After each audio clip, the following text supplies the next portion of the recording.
Take a look at this beautiful creature. This is Emma, aka M-Bob, Emma Bobemma, M-Hotep, M-Beans. And she's done. And judging by your comments on my recent videos, Emma is the real star of this channel. And honestly, I agree. I get it. Watching her spend her days screaming at me for food, enjoying her live kitty TV through the window, or doing her best Cleopatra impression.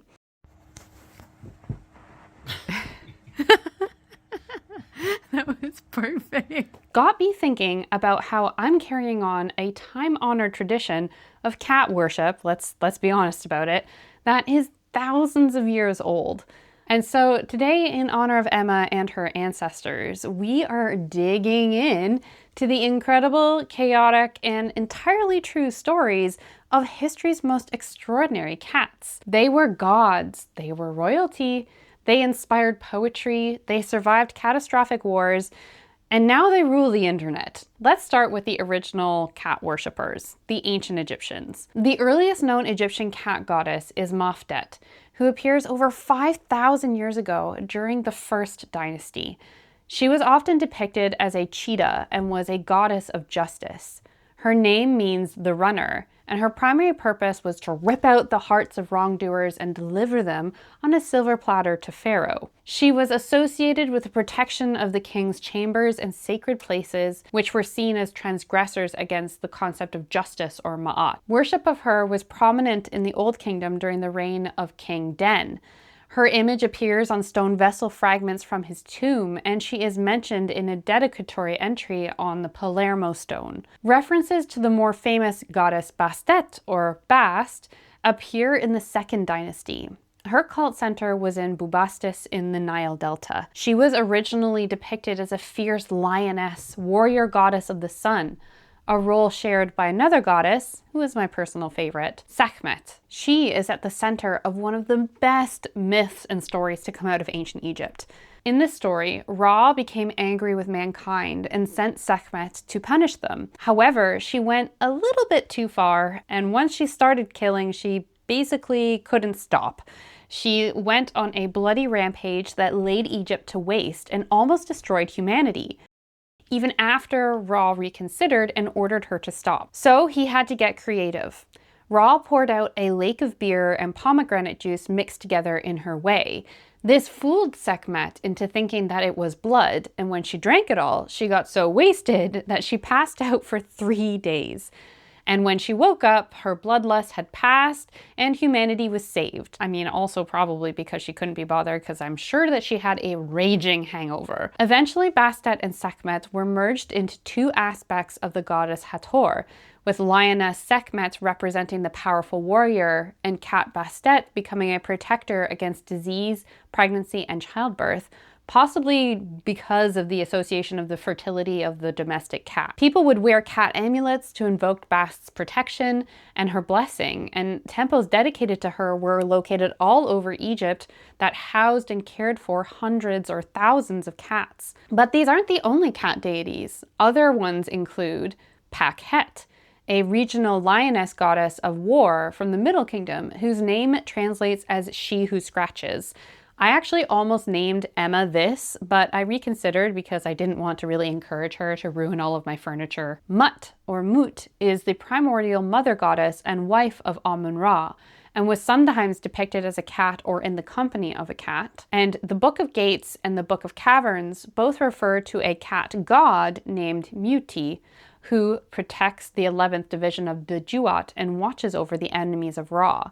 Ra himself was sometimes even depicted as a cat. It shouldn't then surprise you that the first recorded name of a pet cat in history is also from Egypt. References to Nedjem, whose name means pleasant or sweetie, another contender for Emma's name, were found in the Theban tomb of a nobleman named Puemra, who lived during the reign of Hatshepsut and her stepson Thutmose III. The cat is seen in a scene where he and his wife are receiving a banquet while Nedjem is sitting on the mat in front of them.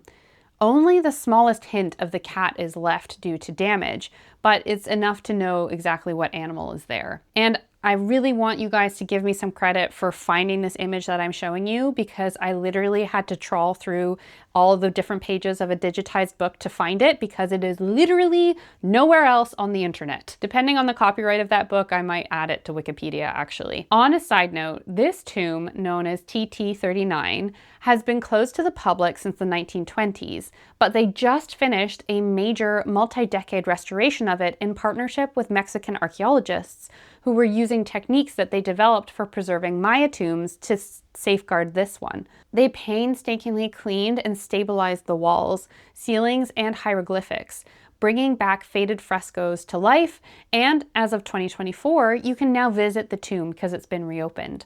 I'm definitely adding it to my list of things to see when I eventually make it back to Egypt. Roughly 100 years later, after Puim-Ra immortalized his kitty, Prince Thutmose, the eldest son of Amenhotep III, buried his favorite cat in a beautiful limestone sarcophagus. The body of the sarcophagus is decorated with scenes, while the lid is inscribed with hieroglyphics. On one side, Ta-Mu, which literally means female cat, is shown sitting before an offering table heaped with goodies for the afterlife. On the other side, she is shown standing in front of a table heaped with different kinds of offerings, including bread, beer, beheaded geese, and the foreleg of an ox. Quite an expensive diet as a cat owner, I must say. Behind her stands Bastet, wrapped up as a mummy. One of the sarcophagus inscriptions reads, "I myself am placed among the imperishable ones that are in the sky, for I am Tamu, the triumphant." Not much is actually known about Tamu's owner. He died before his father, and as a result, his younger brother would ascend the throne as Akhenaten, the heretic king. It's because of Tamu's sarcophagus explicitly referring to Thutmose as crown prince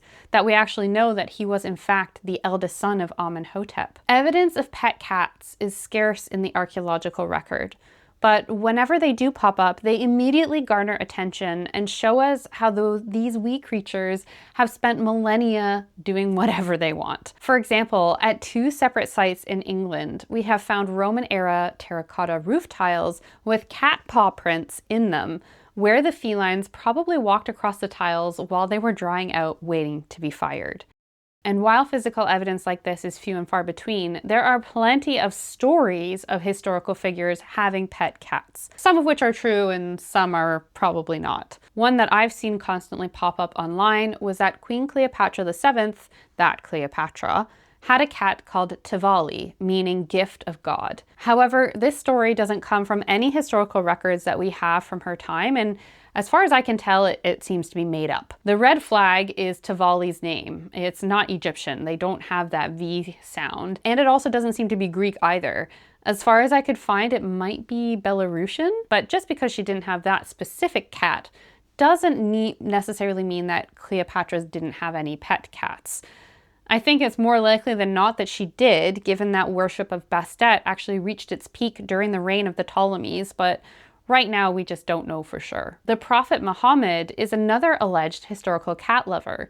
According to legend, he loved his cat Muazza so much that when he found her sleeping in the sleeve of his prayer robe, he chose to cut the sleeve off rather than disturb her, showing a clear demonstration of obedience of one of the cat laws. You cannot move or disturb a sleeping cat. When he gave sermons, he even let her rest in his lap.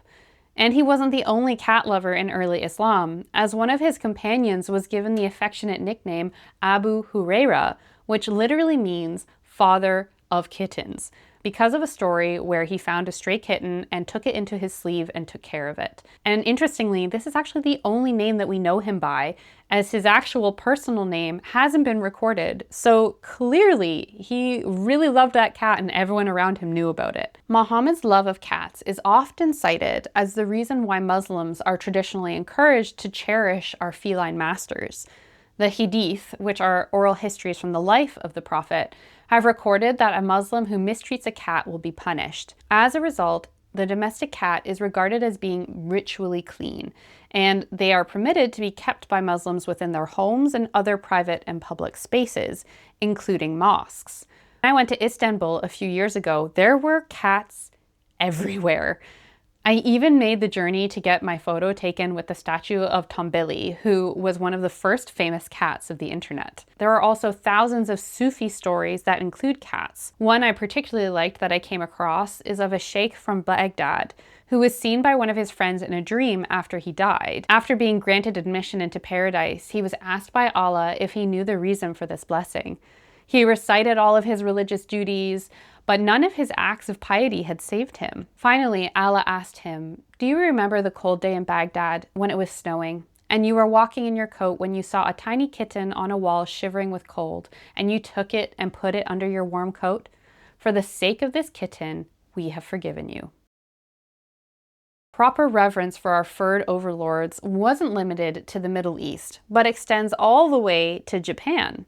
In 887 CE, aged just 21, Uda became the 59th emperor of Japan. In the tradition of the Japanese court, he kept a diary, and through this invaluable document, which is the oldest surviving court diary, we are offered a unique window into the Heian period. Thanks to this specific entry written about his dear feline friend on the 11th of March 889, we also have the first definitive record of a domestic cat in Japan. Let's read it, shall we? Having some free time on my hands, I've decided to write about my cat. This black cat was presented to the previous emperor by Minamoto no Kiyoshi, vice governor of Daizaifu, upon completing his term and returning to the capital. I adore its unique fur color. While other cats have a faded black appearance, this alone is black as ink. It looks as fierce as the famed black hound, Canro. The cat is roughly 45 centimeters in length and 18 centimeters in height. When it curls up, it looks like a tiny grain of black millet. When it stretches fully, its body lengthens like a drawn bow. Its eyes sparkle sharply like the glint of needles, and its ears stand straight and firm like unwavering spoons. When it sits neatly, its feet and tail are completely hidden. It looks like a black jewel resting within a cave. When it moves, it does so silently, like a black dragon gliding upon clouds. It seems to enjoy practicing Taoist breathing and stretching exercises, its movements resembling exactly the 5 animal exercises. It often keeps its head low with its tail touching the ground, but when it arches and stretches its back fully, its height reaches around 61 centimeters. Perhaps this skill in breathing and stretching explains why its fur is so sleek and glossy. Furthermore, its skill in swiftly catching mice at night surpasses other cats. The previous emperor cherished this black cat for a few days before giving it to me. I have lovingly cared for it for 5 years now, feeding it milk gruel every morning. I do this not merely because of its exceptional agility and skill, but because it was given to me by the previous emperor. Though it is a small creature, my affection for it is profound. I said to the cat, "Since you have a mind and body, you can understand me, right?" Then the cat sighed and kept staring up at me. It looked as if it wanted to say something to me, but it couldn't say anything with its mouth. A popular mistranslation of this diary says that the emperor states that his cat was superior to all others, when in fact he was referencing its superior mousing skills. However, I'm sure if you were to ask him, he would agree that he also meant that his cat was better than all others as well. Uda's Void isn't the only pet cat to be immortalized in literature either. At roughly the same time across the world in Germany, an Irish monk wrote a poem in his notebook about his white cat named Pangerban, comparing its happy hunting with his own scholarly pursuits. It reads as follows: "I am Pangerban, my cat. 'Tis like a task we are at. Hunting mice is his delight. Hunting words I sit all night. Better far than praise of men, 'tis to sit with book and pen. Panger bears me no ill will. He too plies his simple skill. 'Tis a merry thing to see. At our tasks how glad are we. When at home we sit and find entertainment to our mind. Oftentimes a mouse will stray in the hero Panger's way. Oftentimes my keen thought set takes a meaning in its net. 'Gainst the wall he sets his eye, full and fierce and sharp and sly. 'Gainst the wall of knowledge I all my little wisdom try. When a mouse darts from its den, oh, how glad is Panger then! Oh, what gladness do I prove when I solve the doubts I love. So in peace our task we ply, Pangerban, my cat and I. In our arts we find our bliss. I have mine, and he has his. Practice every day has made Panger perfect in his trade. I get wisdom day and night, turning darkness into light. Isn't that just an absolutely beautiful poem? My neighbor's cat is actually named after this. While cats clearly have a history of being our much indulged pets, let's not forget the reason why they were domesticated, helping us with rodent control. And this is demonstrated most aptly in the function of a ship's cat. And there are two famous ship's cats from the modern era that I want to tell you about today. Mrs. Chippy was a famously misnamed male cat who accompanied Ernest Shackleton's ill-fated endurance expedition to the Antarctic. Brought on board by carpenter and master shipwright Harry Chippy McNish, Mrs. Chippy was described as full of character by members of the expedition and impressed the crew with his ability to walk on the ship's inch-wide railings even in the roughest seas. Mrs. Chippy's voyage was not without incident, however, as one night he jumped overboard through one of the cabin portholes. The officer on watch heard his screams and turned the ship smartly round and picked him up using a net. Sadly, when the ship became trapped in pack ice, Shackleton made the decision to put down the cat and 4 sledge dogs that had accompanied the expedition. McNish was very attached to Mrs. Chippy and never forgave Shackleton for this deed. And honestly, I don't blame him. I would have been absolutely raging. In 1948, a young cat was found wandering in the dockyards of Hong Kong by a member of the crew of the British frigate HMS Amethyst. The crew member smuggled his cat, who he named Simon, aboard the ship, and Simon soon ingratiated himself with the crew and officers, particularly because he was adept at catching and killing rats on the lower decks. Simon rapidly gained a reputation as a lucky mascot and was known for his cheekiness, leaving presents of dead rats in sailors' beds and sleeping in the captain's cap. When sailing up the Yangtze River, a Chinese PLA field gun battery opened fire on the frigate. One of the first rounds tore through the captain's cabin, seriously wounding Simon. The cat crawled on deck and was rushed to the medical bay, where the ship's surviving medical staff cleaned his burns and removed shrapnel, but he was not expected to last the night. However, he did manage to survive, and after a period of recovery, returned to his former duties. While anchored in the river, the ship had become overrun with rats, and Simon took on the task of removing them with vigor, as well as raising the morale of the sailors. Following the ship's escape from the Yangtze, Simon became an instant celebrity, lauded in the British and world news, and presented with the Animal Victoria Cross, the Dickin Medal, which, as of 2025, he is the only cat to be given this award. He was also awarded a Blue Cross Medal, the Amethyst Campaign Medal, and the rank of Able Seaman after disposing of a particularly vicious rat. Thousands of letters were written to him, and there were so many that they had to appoint a cat officer to deal with his post. At every port that Amethyst stopped at on its route home, Simon was honored, and there was a special welcome made for him in Plymouth in November when the ship returned. However, Simon, like all animals entering the UK, was subject to quarantine regulations, and he was immediately sent to an animal centre in Surrey. And while in quarantine, he contracted a virus, and despite the efforts of medical staff and well-wishers, he died in November 1949. Hundreds, including the entire crew of the ship, attended his funeral at the PDSA Ilford Animal Cemetery in East London.